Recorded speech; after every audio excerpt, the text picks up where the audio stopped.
I never thought a Tuesday afternoon at the grocery store would be the moment my entire world would crack open. I was 47 years old, married for 23 years, and I believed I knew exactly what my life looked like. I was wrong. My name is Rachel, and I've spent most of my adult life being exactly what everyone expected me to be.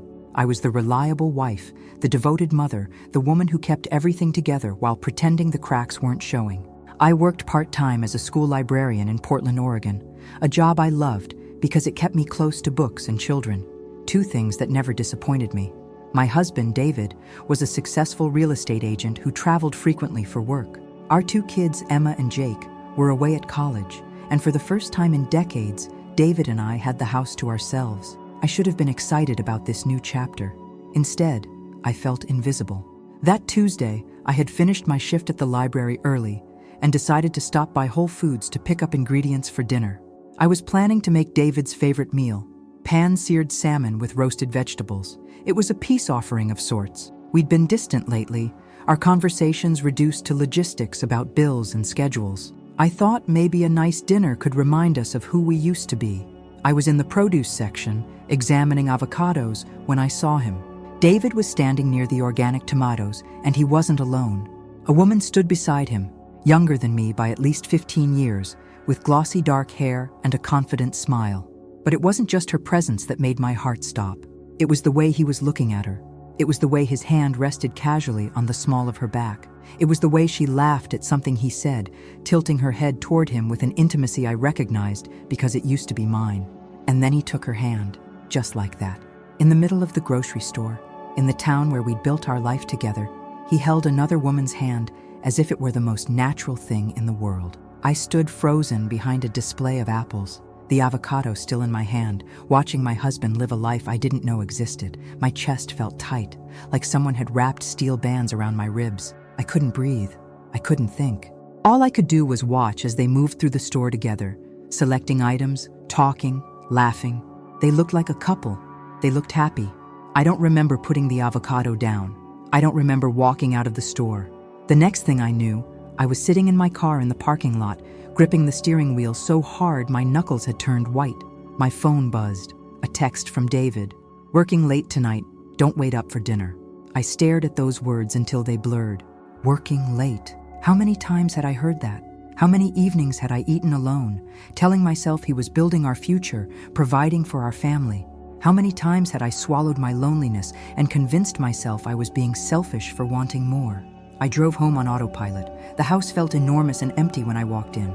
I stood in the kitchen, the same kitchen where I'd made thousands of meals, packed countless lunches, celebrated birthdays and holidays, and I realized I had no idea who I was outside of being David's wife. That identity had consumed me so completely that I disappeared inside it.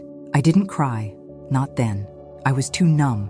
Instead, I walked upstairs to our bedroom and opened David's closet. I'm not sure what I was looking for. Evidence, confirmation, something to make sense of what I'd seen. I found receipts tucked in his jacket pocket, dinners at restaurants we'd never been to together, hotel stays in cities where he'd claimed to be staying with clients, a credit card statement showing purchases at a jewelry store.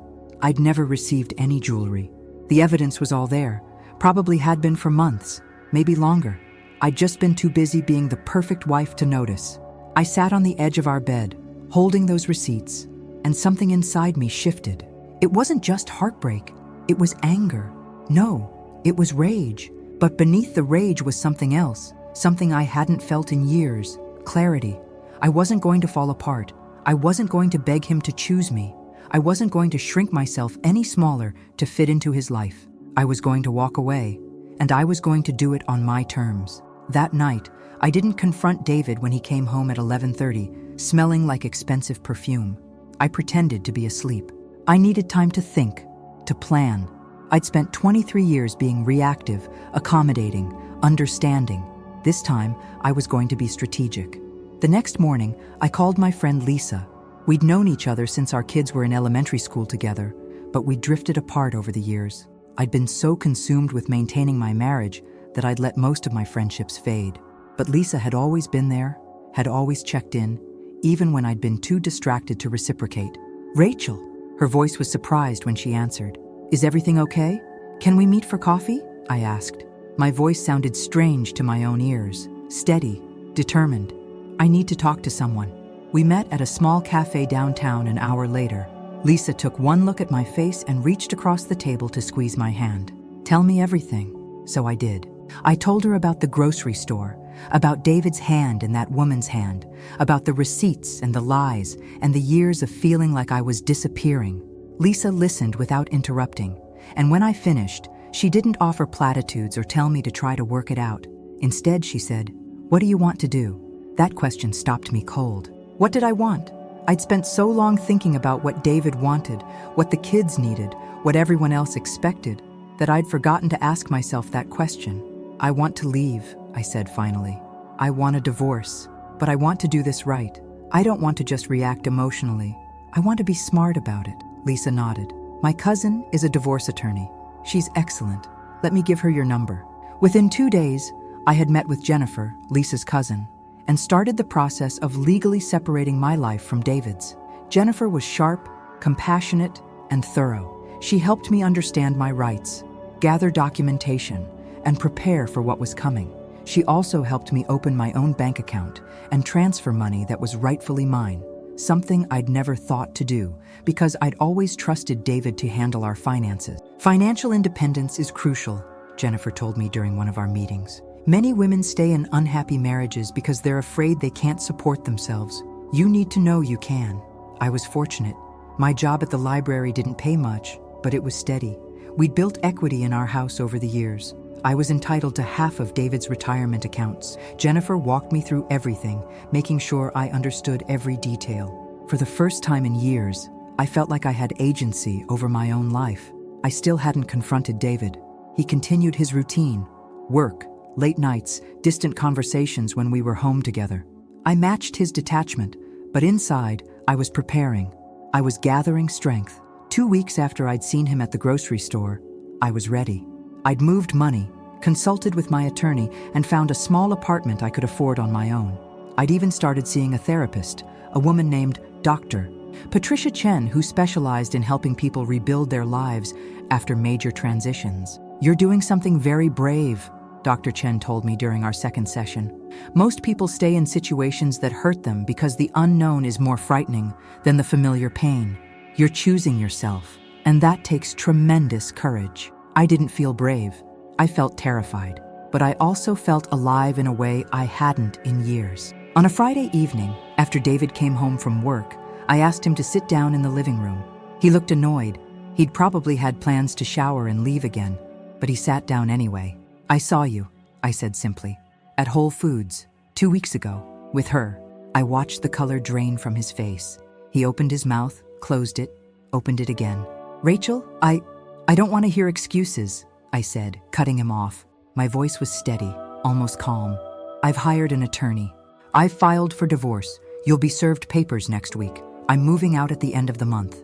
"Wait, just wait," he said, standing up, his hands raised. "Let's talk about this. It's not what you think." "It's exactly what I think," I said. "And honestly, David, it doesn't matter anymore. What matters is that I'm done. I'm done feeling invisible. I'm done pretending this marriage is something it isn't. I'm done." He tried to argue, to explain, to promise he'd end it, that we could go to counseling, that he'd do better. I listened to it all with a strange sense of detachment. These were words he should have said years ago, when I'd told him I felt lonely, when I'd asked him to spend more time at home, when I'd tried to talk about the distance growing between us. But he'd dismissed me then, and his promises now rang hollow. "I hope she makes you happy," I said finally. "I really do.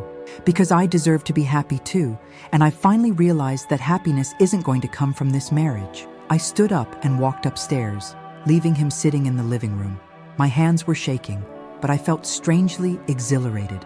I had done it. I had chosen myself. The next few weeks were difficult. David alternated between anger and attempts at reconciliation.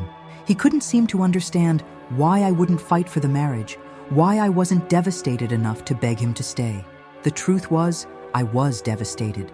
Late at night, alone in my new apartment, I cried for the loss of the life I'd thought I had, for the years I'd given to a man who hadn't valued them, for the version of myself I'd sacrificed to be his wife. But alongside the grief was something else.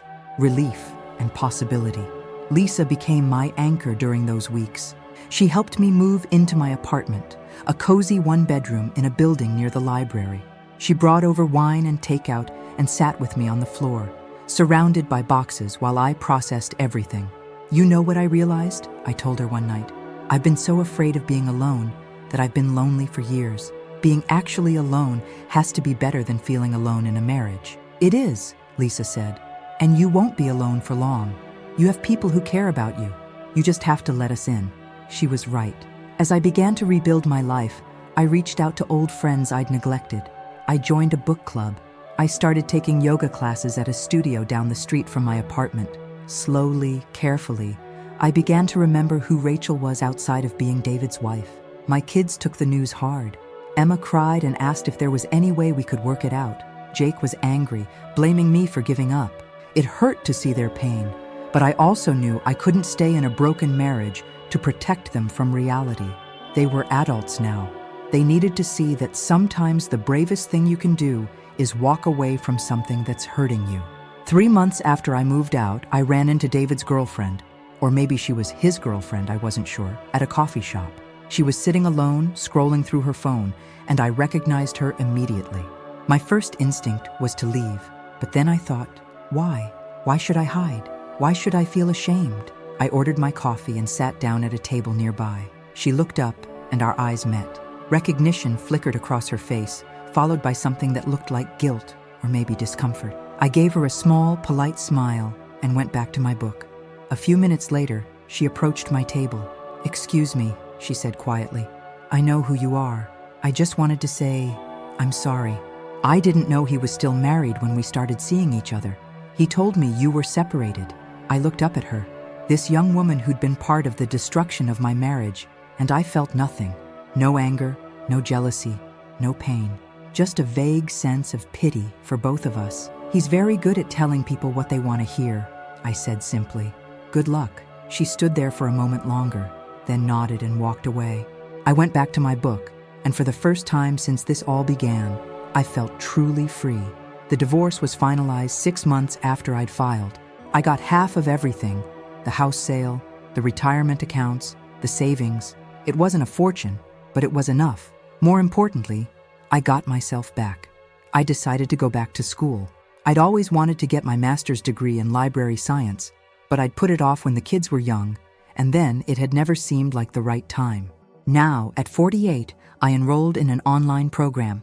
I was the oldest student in most of my classes, and I didn't care. I was finally doing something just for me. Through the book club, I met a woman named Diane, who worked as a freelance editor. We bonded over our love of literary fiction, and she encouraged me to start writing. I'd always kept journals, but I'd never thought of myself as a writer. Diane convinced me to try. I started writing essays about my experience, about the grocery store moment, about rebuilding my life, about learning to be alone without being lonely. Diane helped me polish them, and I submitted one to a small online publication. To my shock, they accepted it. Then another publication accepted another essay, and another. Suddenly, I had something I'd never had before: my own voice. People resonated with my story. Women wrote to me sharing their own experiences of feeling invisible in their marriages, of finding the courage to leave, of rebuilding their lives. I wasn't just Rachel, the ex-wife. I was Rachel, the writer. Rachel, the graduate student. Rachel, the woman who'd chosen herself. A year after the divorce, I was sitting in my favorite cafe, working on an essay for my master's program, when a man approached my table. He was around my age, with kind eyes and silver hair. "I'm sorry to interrupt," he said, "but you look so focused, and I just had to tell you, it's inspiring to see someone so engaged with their work." I looked up, surprised. "Thank you. That's very kind. I'm Tom," he said, extending his hand. "I teach English at Portland State. Are you a writer?" "I'm trying to be," I said, shaking his hand.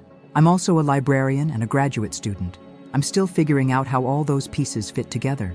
"The best people are always a work in progress," he said, smiling. We talked for 20 minutes, and when he asked if I'd like to have coffee sometime, actually have coffee, as a date, I surprised myself by saying yes. Tom and I took things slowly. He'd been divorced for 5 years and had learned the same lessons I was learning about the importance of maintaining your identity in a relationship.